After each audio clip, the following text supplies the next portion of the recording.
하나님께서 주시는 말씀은 요한일서 1장 7절에서 8절까지 말씀드리겠습니다. 요한일서 1장 7절에서 8절까지 말씀 다 같이 한 목소리로 읽겠습니다. 이오는 세상에 나왔나니 이는 예수 그리스도께서 육체로 오심을 비교하는 자라 이런 자가 명하여 저 그리스도니 너희는 스스로 생각 우리가 위한 것을 이기지 말고 오직 온전한 삶을 받으라. 아멘. 할렐루야. 아멘. 맞습니다. 오늘은 이단을 경계하시는 하나님이라는 제목으로 은혜 받고자 합니다. 오늘 말씀은 요한일서 성경 한 권을 읽어보고 끝내려고 하는 거예요. 우리가 베드로후서부터 요한일서, 요한이서, 요한삼서, 유다서까지 그 끝부분에 보면은 계속 이단에 대한 이야기를 하는 거예요. 근데 요한이서를 기록한 시기는 보면은 사도 요한이 96년, 97년 정도 될 거예요. 기록한 시기가. 사도 바울 선생님께서 에베소 교회를 개척하고 난 뒤에 한 30년 후가 아닌가 이렇게 볼 수 있어요. 근데 사실 보면은 그 시대에는 오늘날처럼 담임 목사나 전임 교육자가 있는 교회가 아니었어요. 사도 바울이 순회 전도하면서 교회를 개척한 것이거든요. 그러니까 순회 전도자가 그 교회에 방문을 할 수 있는 거예요. 방문하면서 어떤 이야기를 하느냐, 하나님의 말씀을 바르게 전도하면 되는데 엉뚱한 소리를 하는 거예요. 그걸 사도 요한 선생님께서 염려되고 걱정이 되어가지고 이런 서신을 기록한 것입니다. 그래서 그냥 읽으면 지나갈 수 있지만 그 시대는 너무나 외우 내한의 시대예요. 외우 내한 시대. 교회 안에는 이단이 너무 많은 거예요. 그 시대도. 그럼 오늘날 어때요? 이단, 삼단 뭐 너무 많지요.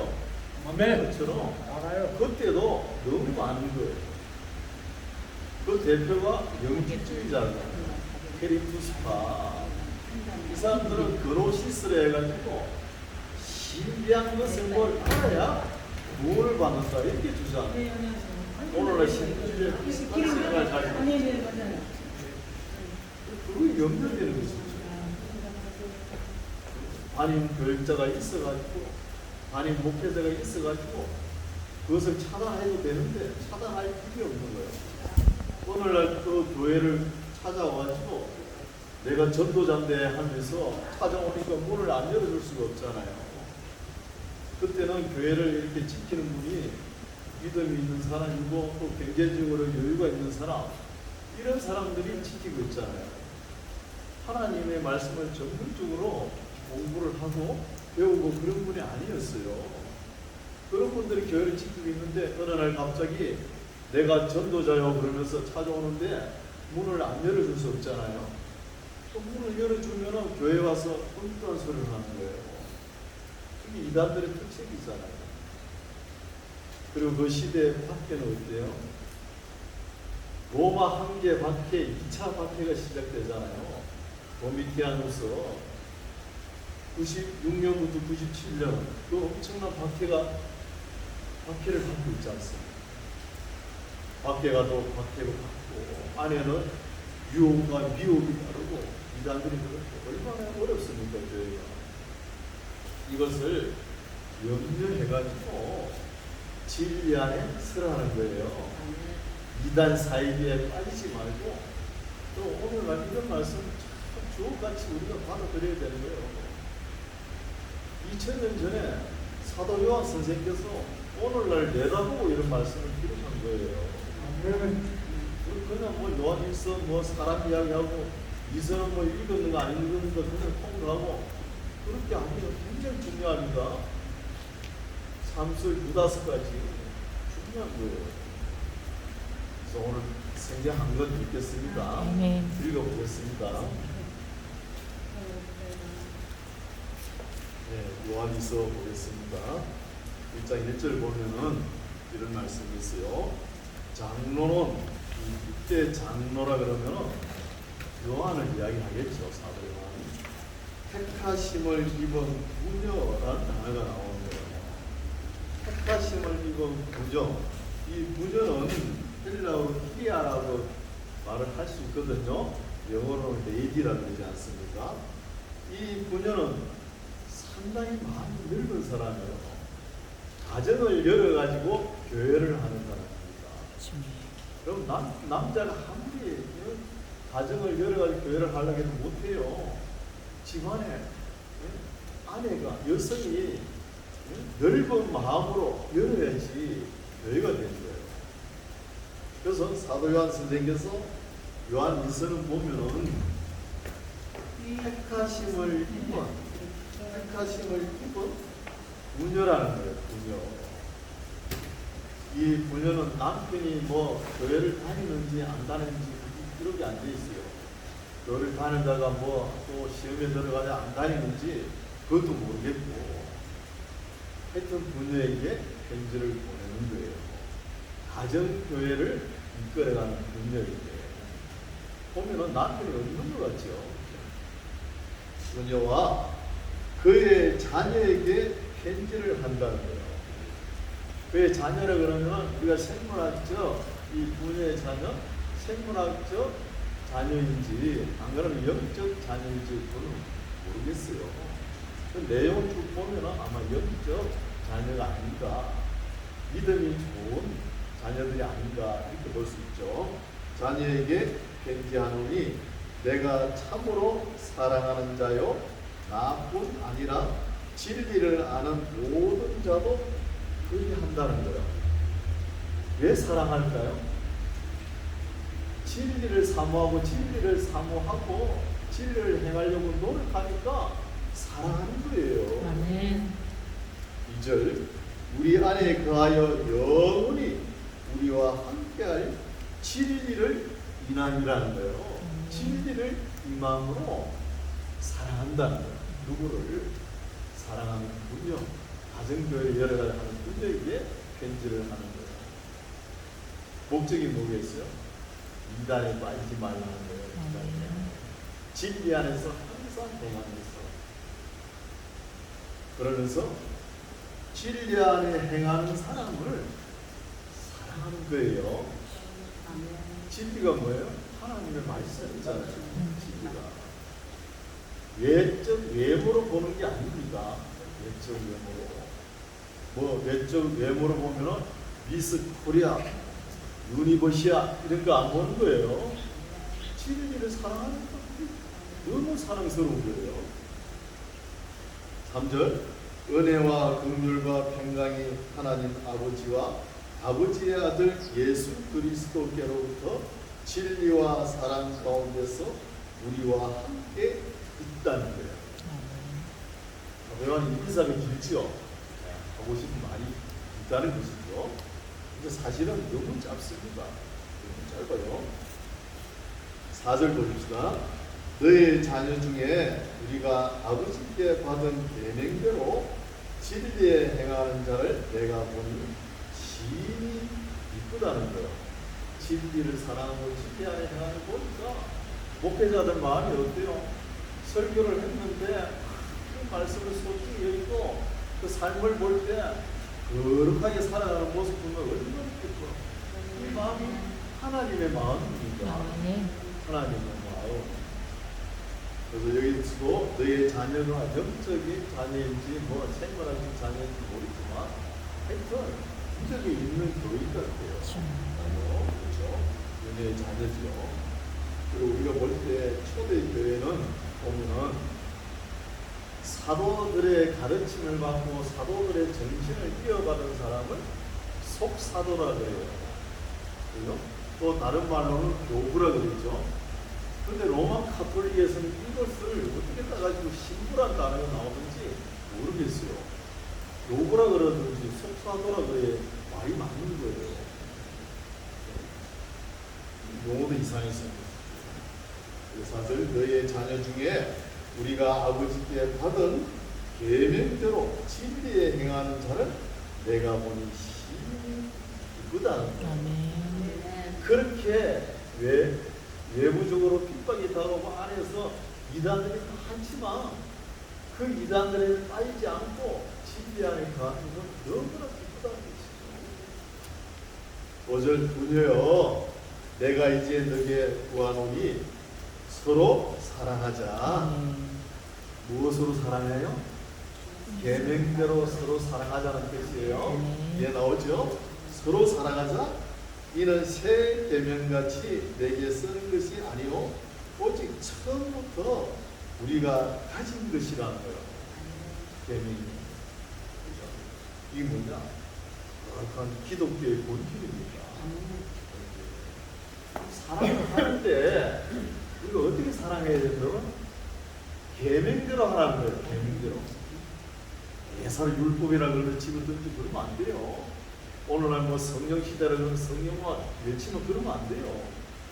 성자 하나님, 성부 하나님 빼고 뭐 성령 하나님 뭐 어디서 뚱딴지 것이 튀어나왔어요? 그렇게 안 됩니다.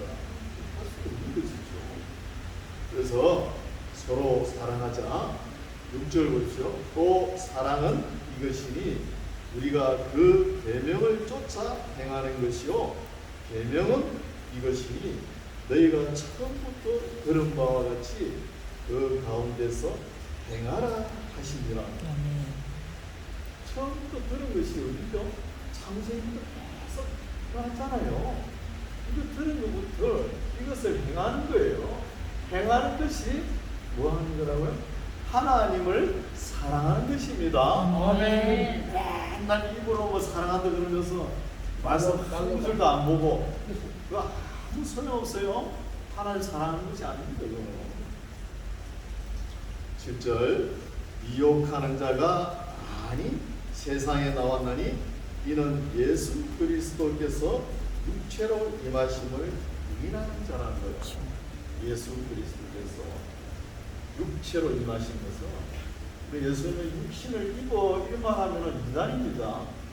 육신이 되었다는 말입니다. 육신이 되어라는 단어를 썼어요. 영지주의자들 그거 쓰잖아요. 육신을 입어. 죽고 나면 영혼은 거룩한 것이 하늘나라 올라가고 육신은 땅에 남아서 아주 저주로 생각하는 거예요.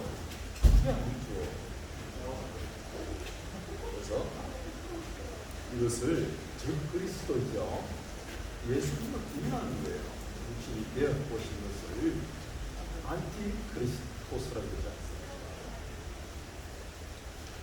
부인하는 자라 이것이 미혹하는 자요 즉 그리스도니 나오죠. 답이. 성경 읽을 때 이렇게 읽으세요. 다 나와 있는 거예요.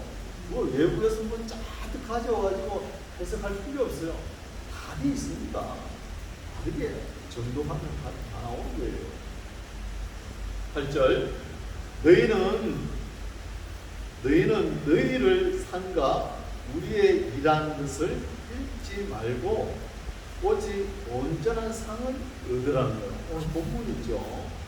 그럼 12사도들이 큰 목숨을 바쳐가지고 복음을 뿌려놨는데 이단들이 거기에다가 죄를 뿌려보십시오. 그 죄를 뿌려다가 이단들이 유혹에 빠지지 말고 읽지 말고 지키라는 거예요. 지키면 오직 온전한 상을 얻는다는 거죠. 사도들이 피땀 흘려 그렇게 죽을 각오로 복음을 씨앗을 뿌려놨는데 그 이단들이 와가지고 흔들어 버리잖아요. 이게 넘어가지 말라는 거예요. 끝까지 경주를 하라는 것입니다. 9절 지내쳐 그리스도 교훈 안에 거하지 아니하는 자마다 하나님을 모시지 못하되 교훈 안에 거하는 이 사람이 아버지와 아들을 모신다는 거예요. 여러분 이런 말씀 중요합니다. 오늘날은 어떤 말이 뭐냐 하면요, 특히 무공강사들 제대로 배우지도 못한 사람들이 하나님의 말씀도 제대로 읽지 않은 사람들이 어떤 소리 하냐? 성경이 다가 아니다 이런 소리예요. 그럼 그리스도인이 성경이 다가 아니면 그럼 뭐가 답니까? 배운 사람들이 또 그래요. 성경이 다가 아니다. 그러면서 이 성경은 시대의 산물에 불과하다 그러면서 새로운 시대에 새로운 계시를 받아야 된다 이렇게 유혹을 하는 거예요. 그게 뭐예요? 뉴에이지 사상이에요. 뉴에이지 사상. 그게 뭐, 너도 신이고 나도 신이고 소도 신이고 개도 신이고 에쿠메니칼 WCC 다 포함이 되는 거예요. 다 뉴에이지 사상이에요. 하늘의 12궁성을 보고 2000년대까지 물고기 자리잖아요. 그때까지 예수님 시대는 끝이 났다는 거예요. 끝이 나고 2001년부터는 물병자리 일본모가 시작되잖아요. 물병자리. 그러면서 전부 다 자기가 신이라고 나선 거예요. 우리나라에도 예수가 많지요. 많아요. 이단은 뭐 말할 것도 없고 이렇게 혼탁한 가운데 오늘날 우리가 신앙생활을 하고 있습니다. 정신 차려야 되는 거예요. 아멘. 잠깐 흠떠한 배 한눈 파는 사이에 마귀는 우는 사자같이 항상 24시간 대기하고 있는 거예요. 삼키기 위해서. 그래서 이 말씀을 우리가 하나 들어야 되는 거예요. 유대인들은 또 이렇게 마음 생각을 해요. 율법을 굉장히 중시 여기거든요. 너무 율법을 중시하니까 율법을 넘어가면 안 된다. 이런 생각 가지고 율법 안에다 울타리를 쳐버려요. 그것도 문제가 됩니다. 또 오늘날 현실에 우리는 어때요? 예사로 하나님 말씀을 넘어가지고 여러분 계시록에 보십시오. 뭐가 나옵니까? 하나님의 말씀을 더하면 뭘 더한다고요? 지금까지 내가 내린 저주를 너에게 더한다는 거예요. 말씀을 빼버리면 어때요? 12진주문 열고 우리가 창세기에서 잊어버린 생명나무에 열리는 생명 과일을 먹어야 되잖아요. 12진주문 열고 들어가서 생명수 강가에 흐르는 사시사철 열리는 생명수 과일을 먹어야 되잖아요. 아멘. 거기에 참여함을 제하여 버린다는 말씀이 있어요. 말씀을 빼버립니다. 목회자들이 진짜 뼈아프게 말씀을 받아들여야 돼요. 그런 말씀 읽지도 않고 말이에요. 맨날 첫날 복다링하고 거머리 딸처럼 다구마다구마 이렇게 하면 되겠습니까? 안 되잖아요. 오늘날 성도들은 수준이 높습니다. 목회자들이 엉뚱한 소리 하게 알아요. 그래서 이런 말씀을 우리가 부담을 드려야 돼요. 예수 깊이 믿어가지고 천국 못 가면 뭐 하려고 믿습니까? 그거? 안 그래요? 아멘. 우리 영혼은 소망이잖아요. 그렇게 가기 위해서는 하나님께서 구주절설 기록한 말씀을 읽어보고 깨닫고 순종하려고 노력해야 되잖아요. 우리가 다 할 수는 없지만 그걸 원하시는 거예요, 하나님께서. 그래서 9절 지혜쳐 그리스도 교훈 안에 거하지 아니하는 자마다 하나님을 모시지 못하되 교훈 안에 거하는 이 사람이 아버지와 아들을 모신다는 거예요. 그 성경 넘어서 생각할 수 있습니까? 없는 거예요. 10절 누구든지 이 교훈을 가지지 않고 너희에게 나아가든지 그를 집에 들이지도 말고 인사도 말라. 그에게 인사하는 자는 그 악한 일에 참여하는 자이다는 거예요. 인사하는 자. 뭐 새로운 계시가 있을 것이다. 밖에서 문을 두드리시죠. 대화 좀 합시다. 그러죠. 성경 공부도 합시다. 그러죠. 하나님의 말씀에 짝이 있다. 그러죠. 인간들이 하는 소리죠. 우리 다 알고 있잖아. 넘어가지 마세요. 11절 내가 너희에게 쓸 것이 많으나 종이와 먹으로 쓰기를 원치 아니하고 오히려 너희에게 가서 면대하여 말하려 하니 이는 너희 기쁨을 충만케 하려 하니라. 택하심을 입은 내 자녀의 자녀가 내게 문안한다는 아멘. 이게 끝이에요. 굉장히 한장 끝입니다. 얼마나 쉽습니까? 그렇죠? 쭉 읽고 이해하고 그러면 넘어가야 되는 거예요. 편지 한 장 가지고 몇 년씩 설교하고 참 저는 이해가 안 가요. 넘어가야죠. 이렇게 두꺼운데 언제 읽고 실천할 겁니까? 실천이 남아있는데. 여기 보면은 1절에도 보면은 택하심을 입은 부녀라 그랬죠. 그리고 13절에 보면 택하심을 입은 내 자매의 자녀가 이런 말이 나와요. 이거는 1절에 있는 부녀의 자매, 그렇죠? 언니나 동생의 여동생, 그렇죠? 자매에게 또 자녀가 이 사도 요한 곁에서 잘 섬기는 분 같고요. 그래서 이 서신은 해람 문서처럼 바울 서신처럼 그 옆에 교회를 읽고 난 뒤에 또 돌려가면서 이렇게 읽는 서신이 아니었나 이렇게 볼 수 있습니다. 네, 오늘 말씀은 간단하게 이렇게 전했습니다. 오늘날 이단들이 너무나 공부를 많이 합니다. 우리가 정통이라 그러면서 맨날 믿습니다 앉아있는 사이에 이단들은 공부를 많이 해요. 너무나 자료가 많아요. 그 사람들은 말해가지고 우리가 100% 집니다. 우리도 부지런히 공부해야 될 줄 믿습니다. 공부하십시오. 그렇죠? 열심히 하나님의 말씀을 읽고 깨달았으면 넘어가시기 바랍니다. 넘어가고 빨리 준행하고 또 잘 준행하여 정말 하나님의 뜻을 이루어가는 우리 모두가 되시기 바랍니다. 아멘. 기도하겠습니다. 거룩하신 하나님 은혜를 감사합니다. 저희들 사랑하여 주셔서 오늘 비가 오는 가운데도 하나님의 말씀이 갈급하여 이 말씀을 잘 듣고 우리 마음속에 새깁니다. 시대가 점점 어두워져 가시고 악한 사탄은 항상 우리를 삼키기 위해서 두루다닌 줄 믿습니다. 우리가 거기에 유혹되지 않도록 항상 하나님의 말씀을 주야로 묵상하며 그 말씀에 순종하여 늘 이김을 얻는 우리 모두가 되게 하옵소서. 아멘. 감사드리며 예수님 이름으로 기도드립니다. 아멘.